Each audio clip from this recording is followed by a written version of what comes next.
देखो भाई, spherical equivalent क्या होता है। सिंपल लैंग्वेज में स्फेरिकल इक्विवेलेंट का मतलब है कोई भी प्रिस्क्रिप्शन में अगर पावर दिया गया है तो उस पावर को ये रिड्यूस करके सिंगल वैल्यू में लाता है। जैसे कि यहाँ पे आगे बताएंगे, पहले इसका डिफिनेशन देख लेते हैं कि स्फेरिकल इक्विवेलेंट होता क्या है। Spherical equivalent is a single value, ये एक सिंगल वैल्यू डिजिट वैल्यू आता है to represent the refractive error. कोई भी रिफ्रैक्टिव एरर यहाँ पे दिया हुआ है, इसका सिर्फ सिंगल वैल्यू में आएगा, आंसर इसका सिंगल वैल्यू में आता है। Represent the refractive error that include both spherical and cylindrical power. इसमें स्फेरिकल पावर भी है, सिलेंड्रिकल पावर भी है, लेकिन इसका जो रिजल्ट है वो सिर्फ सिंगल वैल्यू में ही रिप्रेजेंट किया जाएगा, सिंगल वैल्यू में ही आएगा। स्फेरिकल इक्विवेलेंट बस यही है कि कोई भी अगर बड़ा है, इसका पावर मतलब ज़्यादा है, +1 है, -2 है, दो अलग अलग पावर में भी है, और यहाँ पे सिर्फ एक पावर में आया और वो भी डायोप्टर बहुत कम आया।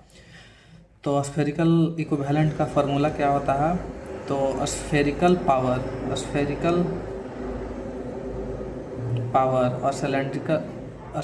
Power plus cylindrical power by 2, ये है इसका फॉर्मूला। ठीक, स्फेरिकल पावर यहाँ पे क्या क्या रिप्रेजेंट करेगा, तो स्फेरिकल पावर रिप्रेजेंट करेगा आपका मायोपिया भी हो सकता है या हाइपरमेट्रोपिया हो सकता है, ठीक है, दोनों में से कोई एक। सिलेंड्रिकल पावर भी होगा, तो सिलेंड्रिकल पावर में क्या होगा, एस्टिग्मेटिज्म हो जाएगा सिर्फ। ठीक, अब जैसे कि जैसे एग्जांपल है कि कैसे इसको सॉल्व करेंगे। कोई भी प्रिस्क्रिप्शन में अगर दिया गया है -2 डायोप्टर स्फेरिकल, -1 डायोप्टर सिलेंड्रिकल कोई पावर दिया गया है, तो इसको सॉल्व कैसे करेंगे, स्फेरिकल इक्विवेलेंस कैसे निकालेंगे। तो इसमें क्या होता है कि स्फेरिकल पावर ऐड करते हैं प्लस में सिलेंड्रिकल पावर बाई 2 फार्मूला है, तो इसके साइन के साथ इसको रखते हैं -2 प्लस -1 जो कि दिया गया है, और अपॉन में 2 करेंगे। इसके बाद इसको सॉल्व करेंगे तो 1 को 2 से डिवाइड करके 0.5, और ये इसका आ गया -2.5 डायोप्टर स्फेरिकल इक्विवेलेंट इसका आ गया। ठीक है, बस इतना। ऑप्टोमेट्री, स्फेरिकल इक्विवेलेंट का यूज क्या है ऑप्टोमेट्री में, तो पहले का है फर्स्ट है सिंप्लीफाइज कॉम्प्लेक्स प्रिस्क्रिप्शन। ये सबसे पहले तो ये कॉम्प्लेक्स प्रिस्क्रिप्शन को सिंप्लीफाई कर देगा, इजी कर देगा। सेकंड यूज इसका क्या है, लो विजन एड में, useful in low vision aid, जिसका लो विजन एड रहेगा उसमें स्फेरिकल इक्विवेलेंट का यूज आएगा। थर्ड यूज है इसका हेल्प इन एपिडेमियोलॉजिकल स्टडीज, ठीक है, हेल्प्स इन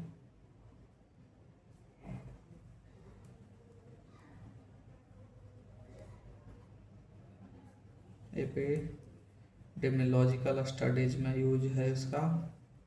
फोर्थ यूज क्या है स्फेरिकल इक्विवेलेंट का, full correction is not required, used when, कब यूज करेंगे, जब फुल करेक्शन ज़रूरत नहीं पड़ता है तब इसको यूज कर सकते हैं हम।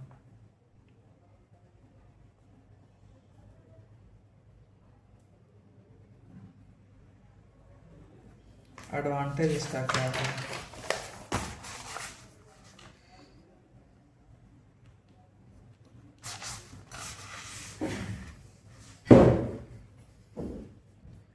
Advantage of spherical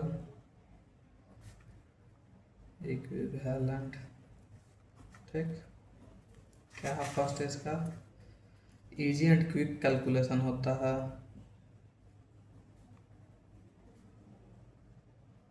easy and quick calculation, useful, give single value for comparison, give single value for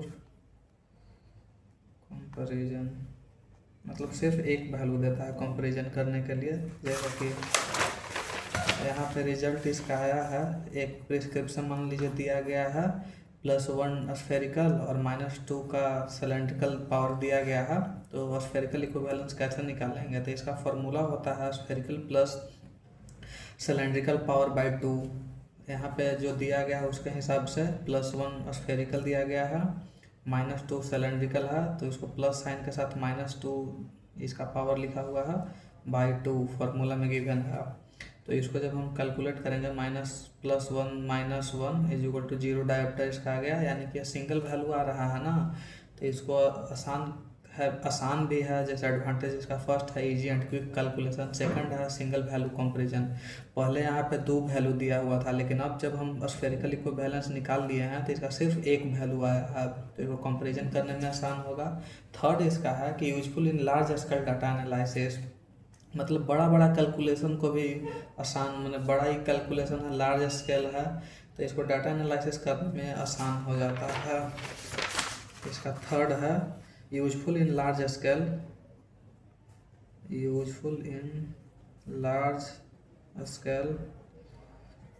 data analysis. Limited इसका एडवांटेज है, तो डिसएडवांटेज भी कुछ ना कुछ होगा ही। डिसएडवांटेज लिमिटेशंस, कि इसका क्या क्या दिक्कत है, लिमिटेशंस। फर्स्ट क्या है, does not show axis of astigmatism, इसमें एक्सिस पता नहीं चलता है। फिर does not show axis of astigmatism, जैसा कि प्रिस्क्रिप्शन में अगर एस्टिग्मेटिज्म वाला पेशेंट का प्रिस्क्रिप्शन लिखा हुआ है, पावर लिखा हुआ है, तो उसमें पावर इसमें नहीं दिख पाएगा। Not accurate for high astigmatism, जैसा कि पहले बता दिया गया है कि एस्टिग्मेटिज्म में इसका एक्सेस नहीं पता चलेगा और इसका एक्यूरेट भी नहीं निकल पाएगा। Can not replace full prescription, ये पूरा प्रिस्क्रिप्शन को भी रिप्लेस नहीं कर पाएगा।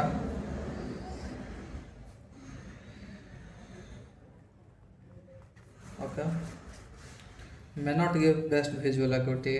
फोर्थ इसका है may not give best visual acuity। okay, that's all for spherical equivalence। अच्छा, इम्पोर्टेंट पॉइंट इसका क्या हो सकता है,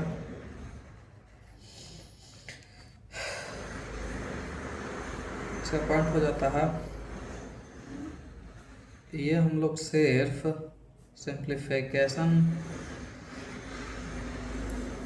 करने में यूज करते हैं, use mainly in simplification of the power, और इसमें पूरा फाइनल प्रिस्क्रिप्शन को हम ये नहीं कर पाते हैं इसमें। ठीक है।